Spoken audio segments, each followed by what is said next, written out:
Entonces, Tertuliano, después del bautismo, decía, los pecados cometidos se podían perdonar por la penitencia, por la confesión al obispo, he pecado. Obviamente el obispo lo llevaba a la verdad evangélica, cabe mencionar, porque tenemos un mal concepto de la penitencia que se practica dentro de la iglesia romana. ¿Por qué? Por la sencilla razón de que fue algo muy superficial. Los obispos o la mayoría de sacerdotes, no todos, nunca tuvieron una profundidad de explicar las verdades evangélicas a aquel que se iba a confesar. No la tenía, no la tienen. Bueno, al menos a mí los que me tocó conocer, pero claro que los hay. No se llevaba la penitencia de manera correcta. Ahora, yo no tengo esto de la práctica de la penitencia, obviamente, pero es algo histórico, algo que realmente pasó. Pero creo que hay principios que podemos tomar como evangélicos, como cristianos protestantes, sobre estos actos litúrgicos que se daban en el tiempo de los padres de la iglesia. Ahora, San Cipriano comprendía tres actos distintos, o sea, la confesión, satisfacción proporcionada, es decir, pagar por la transgresión.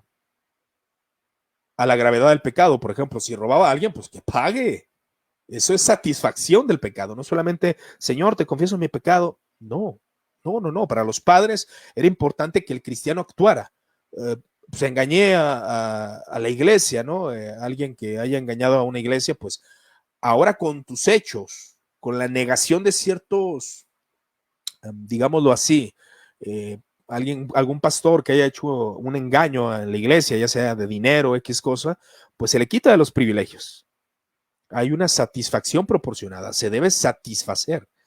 Ahora, y una reconciliación, y después de esto, que ya se veía que había un arrepentimiento por parte del pecador, había una satisfacción terminada, decía San Cipriano. Posiblemente existía la confesión privada, es decir, algunos dicen, vuelvo a mencionarlo, no podemos hacer esto ahora, es lo que muchos católicos hacen, y que aseguran que siempre fue así, pero no, había a veces confesiones públicas, a veces había confesiones privadas, era una práctica que se estaba desarrollando, obviamente después con el tiempo la iglesia romana lo hace una práctica constante, pero en el tiempo de los padres, la intención era esa, la intención era que el pecador fuera con el obispo y pues realmente se juzgara el hecho, el caso. Y a mí me parece muy interesante y yo creo que es algo que las iglesias han dejado de practicar. Muchas veces se cometen transgresiones y pues no se tiene la confianza de ir con el obispo por el mal manejo que hay de las confesiones, ¿verdad? Ahora, el caso de Novaciano, como mencionaba, el Papa Cornelio o el obispo Cornelio en este tiempo se mostraba indulgente ante los lapsos, que eran aquellos que habían apostatado de la fe y querían regresar al camino del Señor. Novaciano exigió que los apóstatas fueran excomulgados para siempre, lo cual lo hizo el campeón del rigorismo. Se me hace curioso cómo a los novacianos se les coloca como puritanos o como los puros. Pero estos novacianos fueron condenados en el sínodo de Roma, un sínodo local los condenó. El remedio para los lapsos que habían apostatado de la fe, era la penitencia o es la penitencia. Pero la intención de la penitencia, yo sé que algunos van a escuchar esto que estoy hablando y, oye, eso se oye muy católico romano. Es que es el contexto de la iglesia de ese tiempo y son los principios que yo creo que debemos de tomar. Ahora, ¿por qué se le daba penitencia? Porque era necesario que el transgresor se confesara ante un líder, ante un obispo. Ahora, traslademos a nuestro tiempo evangélico, a los pastores, con la intención de cuidarlos y curarlos. Cuidarlos y curarlos. Esa es la intención de la confesión. Cuando alguien transgrede, pero el problema es de que no estamos teniendo pastores que sean capaces de cuidarnos y de curarnos. Muchas veces algún cristiano que ha caído en alguna transgresión va con un obispo, con un pastor, y esto lo que hace es tenerlo por basura y condenarlo y hablar mal de él. Y eso es un error. Es una falta de entendimiento del sagrado, del santo oficio al cual se está dedicando el pastor o el obispo.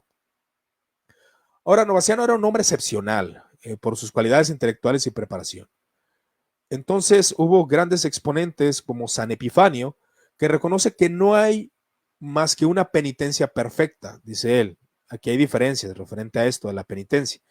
Dice que es el bautismo, más si el que peca después, la iglesia al que es bautizado, porque el que es bautizado es porque se arrepintió y es bautizado, que ocurrió en muchas ocasiones porque era una iglesia naciente, pero aquí en este caso pues también se bautizaban a niños.